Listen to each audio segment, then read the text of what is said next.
Certainly a memorable week at TPC Sawgrass, a Monday finish where Rory McIlroy gets his 28th career PGA Tour win, getting it done in that aggregate playoff over JJ Spaun. How about this? McIlroy, the fourth player to win multiple players and majors, joining Jack Nicklaus, Tiger Woods, and Scotty Scheffler.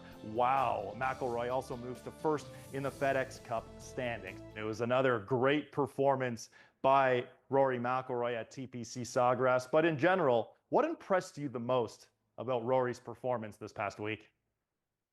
Obviously, his ability to come out Sunday and start making birdies. He knew he had to, and he started early and made a huge move early on Sunday. And I think that's kind of what impresses me the most, is the fact that he knew he had to go low to get back in this tournament and chase down on top of the leaderboard and apply pressure to the guys that were ahead of him.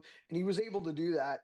The other thing that impresses me is his opening tee shot in the playoff at 16, considering he missed it right coming down the stretch on Sunday. He missed it right on 14, missed it right on 16.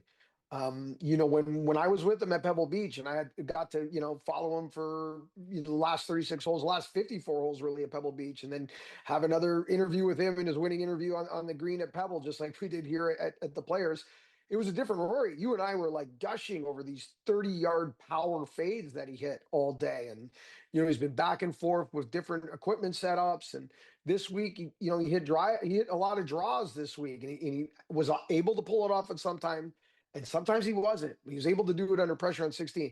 But Adam, I am left so confused by this win, to be honest with you, in the sense that this is a guy who dominated Pebble Beach. This is a guy who won the flagship event of the PGA Tour this week. And I don't know if I feel confident about him moving forward, because you should. But I think about stuff like was unable to make a par in the playoff. He made birdie, bogey, bogey.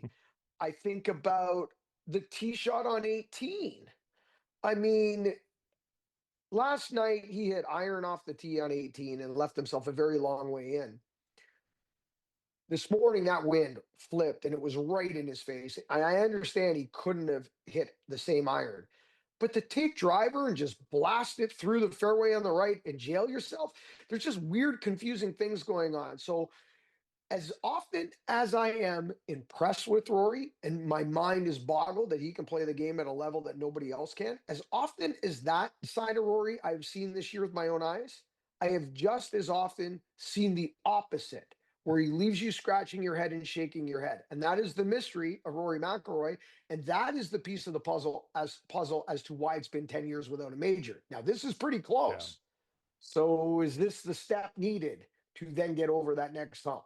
Yeah, 100%. And we're going to have a lot of Rory McIlroy talk heading into 3 weeks from now at Augusta National for the Masters, looking to complete that career Grand Slam. And Mark, this really was a different win for Rory McIlroy. In Thursday's first round, he only hit 4 fairways. He looked absolutely lost off the tee, but his putter really carried him and helped him to victory. And something you said last week with Graham and Bob really made a lot of sense. And I'm curious how he brings that strategy into the Masters, where you guys talked about how you'd like to see Rory McIlroy hit more 3-woods off the tee. He can hit 180 miles per hour of ball speed pretty easily with a 3-wood and turn it over easier too. So you got to think that shot, and I mean the tee shot we saw as well in the playoff hole on the 16th hole, would work wonders at Augusta come 3 weeks from now. It's so funny you brought this up, Adam, because as I was watching him struggle on Sunday, keep it in the fairway coming home, if I was in Rory's camp, I spent so much time with him this year, I think I'm this close to being in Rory's camp. He laughed when I walked on the green. He goes, "Oh, we get to do this again." He said that before the interview started. So I said to myself, if I was in Rory's camp, especially getting ready for Augusta, I would add, this is going to sound funny, but I would add a few more grams of weight to the toe of his LS driver. Uh-huh. And if he wanted to stay with his QI10, I would add a few more weights to the toe of that driver and make it even more of a fade bias than whatever the current setup he has. I would make it even more of a fade bias to where it forces him to just hit the shot that we saw at Pebble Beach with the driver. And it's an exclusive left to right ball flight. And I would then force him to go, okay, when you need a draw, you have to hit 3-wood now because we've set up your driver to where it only goes left to right. Now, Phil Mickelson back in 2006 won the Masters with a draw driver and a fade driver. And the draw driver was 1 inch shorter with a couple degrees closed and some interesting weighting. And the fade driver was 1 inch longer, a couple degrees open with some different weighting. This is a similar type of thing. I think when Rory gets stuck in the middle with that driver, now again, he pulled it off in the playoff beautifully, but that's not, one under pressure is not a given, right?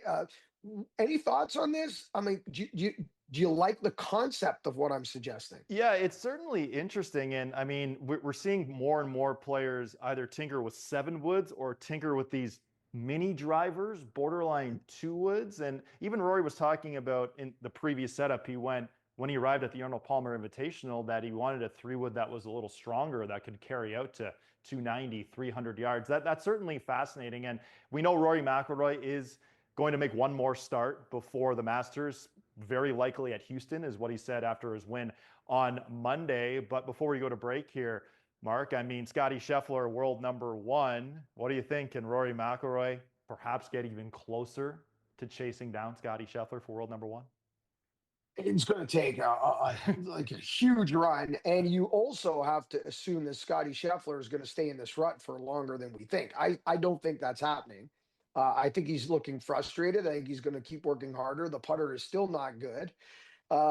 It's going to be interesting to see, but I don't think Scotty's going to win soon. It's just a matter of time. I still think he's going to win at Augusta. I really do. But yeah, the gap's getting closer. And at the end of the year, I mean, if Rory McIlroy's got 5 wins and Scotty Scheffler's got 4, Rory McIlroy in everyone's mind is going to be the player of the year, regardless of what the official golf rankings say. And to your point, Adam, before we go to break, quickly about the 3-wood going further.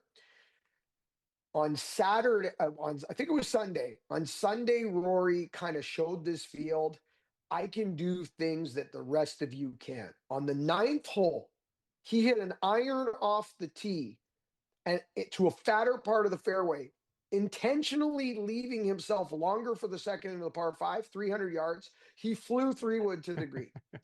I said to Fred Albers, who I was working with this week on our radio team, and Will Haskett, I said, you know what that is, guys?